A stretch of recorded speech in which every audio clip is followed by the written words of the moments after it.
आज हम ज़रा सप्लीमेंट्स के बारे में डिस्कस करेंगे।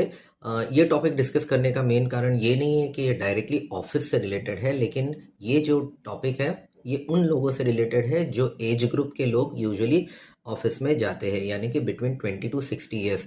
तो इस एज ग्रुप में जो लोग बड़े हेल्थ कॉन्शियस होते हैं, रेगुलरली जिम जाते हैं, वो कुछ पर्टिकुलर सप्लीमेंट्स लेते हैं। इनमें दो सप्लीमेंट्स बहुत कॉमन है, और पहला है जिसका नाम है वे प्रोटीन, और दूसरा सप्लीमेंट है जिसका नाम है क्रिएटिन मोनोहाइड्रेट। अब ये जो वे प्रोटीन होता है, ये बेसिकली प्रोटीन का एक प्यूरिफाइड फॉर्म है जो दूध से मिलता है।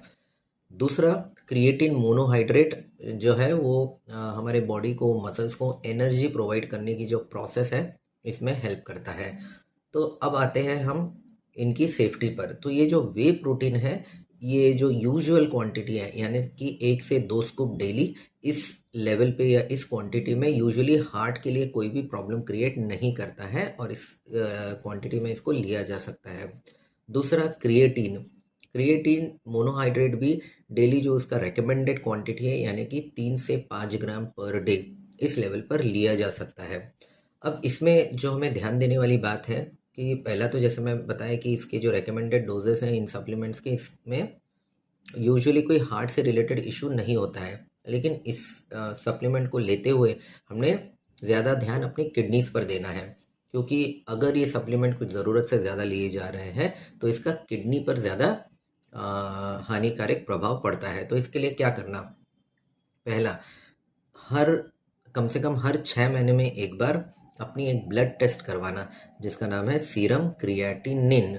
ये जो सीरम क्रिएटिनिन है, हमें ये बताती है कि ओवरऑल आपकी किडनी का जो फंक्शनिंग है वो सब कैसा चल रहा है। अगर वो नॉर्मल है तो आप अपने सप्लीमेंट्स को कंटिन्यू कर सकते हैं। दूसरे ध्यान देने वाली बात है कि अच्छे से हाइड्रेटेड रहिए, यानी कि भरपूर पानी, फ्लूइड्स, लिक्विड्स लीजिए, जिसकी वजह से आपकी जो किडनी है उसकी अच्छी हेल्थ बनी रहे, और ये जो वे प्रोटीन या क्रिएटिन का जो किडनी पर अगर कुछ प्रॉब्लम होने जैसा जो इफ़ेक्ट रहता है, वो भी अगर आप अच्छी तरह से हाइड्रेशन करते हैं, अच्छे से हाइड्रेटेड रहते हैं, तो वो भी किडनी से रिलेटेड इशू नहीं होता है। और फाइनली, अगर आप ये सप्लीमेंट्स ले रहे हैं तो regularly muscle workout, muscle training करिए, क्योंकि आप मसल ट्रेनिंग करेंगे, मसल्स को ज़्यादा ज़ोर देंगे, तभी ये सारे सप्लीमेंट्स आपकी बॉडी यूटिलाइज करेगी। अदरवाइज़ अगर आप कुछ मसल ट्रेनिंग करते नहीं है, वेट लिफ्टिंग करते नहीं है, और सिर्फ ये सप्लीमेंट खाएंगे, तो ये अनयूज्ड रह जाएगा बॉडी में, और ये जो अनयूज्ड सप्लीमेंट है फिर ये प्रॉब्लम क्रिएट कर सकता है। तो अच्छी तरह से हाइड्रेट रहिए, और 6 महीने में क्रिएटिनिन